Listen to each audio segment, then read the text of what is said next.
Good morning. I am Dr. Magdy Hasan. I'm back to continue the subject we started in part 2 concerning the topic of antenatal care. Part 1 of this lecture finished at history taking during the first antenatal care visit.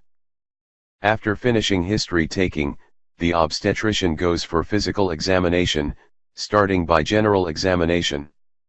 Important points in general examinations of reflection to pregnancy include blood pressure, which should be while the patient in the semi-sitting position with an angle of nearly 45 degrees.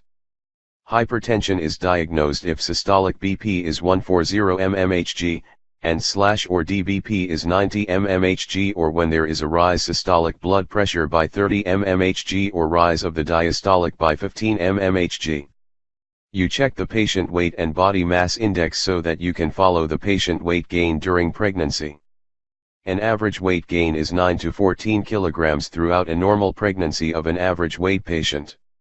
Lower limbs are examined for edema by pitting test against bony prominences. The neck is examined for thyroid swellings. Abdominal examination of the pregnant woman starts by measuring the uterine fundal level and symphysiofundal height. This done using a measuring tape. It is important for assessment of uterine size in relation to gestational age, and to decide whether the size of the uterus and the level of uterine fundus are going with what is expected at this gestational age. Then the Leopold's maneuver for assessing the fetal position and presentation. And finally auscultation of fetal heart sound by Doppler US starting at 12 weeks. These will be discussed with more details in the face-to-face and the clinical session. This diagram shows the fundal level at different gestational ages of a normal uncomplicated pregnancy. Symphysis pubis at 12 weeks, the umbilicus at 22 to 24 weeks, xiphisternum at 36 to 38 weeks. So what are the causes of having a fundal level higher than usual, or greater than the period of amenorrhea? And what are the causes of a fundal level less than the period of amenorrhea? The column to the left shows the different causes that makes the fundal level higher than the gestational age or the period of amenorrhea, while the right column shows the reverse. After history taking and physical examination, the obstetrician proceeds to the routine investigation of the first antenatal care visit. 1. Laboratory tests. You ask the laboratory to check her blood and urine for blood group and Rh. Complete blood count for hemoglobin, leukocytic count, platelet count, and others. Blood glucose. As a screening for diabetes, the best is the 1-hour postprandial blood sugar. Screening for infections of significance to the mother or the baby, namely HBsAg, Hep C and syphilis.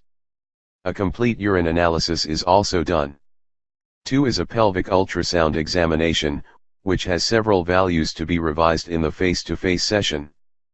3 is cervical smear for screening of possible cytological abnormality. Now we come to medicines given to the pregnant lady in the first antenatal visit. The only routinely recommended medications to all pregnant women are iron and calcium and folic acid supplements. 1. Iron therapy is recommended in a daily dose of 30 mg of iron salt as ferrous sulfate, gluconate, fumarate. Higher dose of 60 mg is needed for twin pregnancy or obese women. Anemic women need 200 mg in divided doses. Usually started after the 3rd month. The patient is anemic and usually given at bedtime. The second routine external supplement is calcium. If the patient is used to feed on calcium-containing foods, so 2 glasses of milk are sufficient to provide her with the needed calcium. But if her diet is not rich in calcium, so 400 to 500 mg of calcium supplements are added daily. Other vitamins are not routinely recommended as the balanced diet supplies the required vitamins. However, a poorly nourished woman may need external supplements of zinc, copper, vitamin B6, folate, vitamin C and vitamin D. Ped. A very important role of the obstetrician in her first antenatal visit is the patient advices and instructions. These aim at helping the patient to modify her lifestyle to adapt for the pregnancy, and allowing her to have a safe, uneventful pregnancy and delivery. Regarding feeding, the patient should be clearly counseled and instructed about the healthy food habits. She should know that she needs a total calories of 2,200 to 2,500 calories per day, 40% of which are proteins, 40% carbohydrate, a small amount of fat, nearly 20%. Some foods are encouraged because of their value, like fruits, fresh vegetables, dairy products, and animal proteins. And on the other hand, she should be warned against some injurious foods like caffeine, cola, excess salts, excess sugars and spices. A pregnant woman should have adequate sleeping hours, 8 hours at night plus 1 to 2 hours in the afternoon. A working pregnant woman is allowed to work long as her job is not exhausting her general health. But she should have adequate periods of rest within the working hours. Situations that necessitate discontinuation of work include threatened abortion or preterm labor, if the woman is underweight, with low weight gain, if work requires long standing, or if occupation causing significant physical strain. Physical effort is allowed so long as it's an average effort. The pregnant woman is allowed to keep on performing exercise as long as no excessive fatigue or risk to injure herself. The safest exercise allowed are walking and swimming. However, physical exercise is avoided in risky situations like twin pregnancies, pregnancy-induced hypertension, growth-restricted fetuses, and patients with severe heart and lung diseases.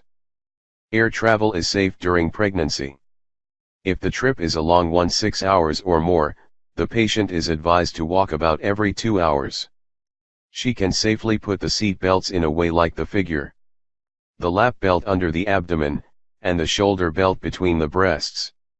Sexual life and intercourse is allowed unless the stability of pregnancy is threatened, as in threatened abortion, premature rupture of fetal membranes, threatened preterm delivery, or placenta previa.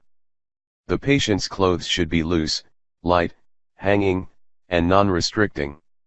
High heels are avoided to prevent loss of balance and backache. Can the pregnant women be vaccinated?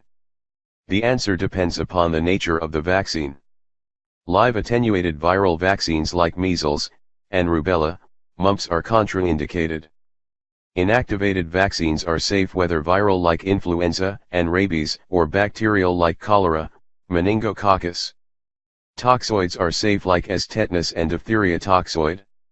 Immune globulins, those for hepatitis, are safe. So briefly, the toxoid and inactivated vaccines are safe while the live attenuated vaccines are not. The patient should also be instructed about the group of signs that force her to visit the hospital urgently and out of the visit schedule. These we call them warning signs. Each of them may be an indicator for ongoing complication. Swelling of the face, fingers, and limbs. Severe headache. These may point for hypertension or preeclampsia. Swollen tender calf muscles may suspect venous thrombosis. Abdominal pain. Persistent vomiting. Escape of fluid from the vagina. Chills and fever.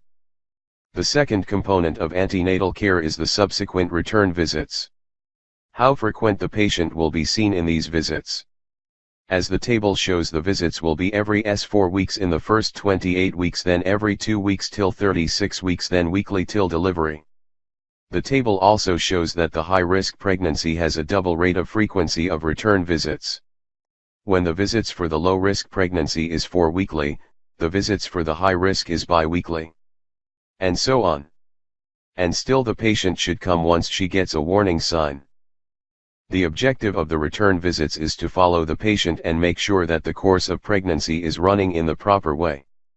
In each of the return visits you pass by most of the items of the initial visit. We interrogate the patient about history of new symptoms related to normal progress of pregnancy, abdominal enlargement, perception of fetal kicks.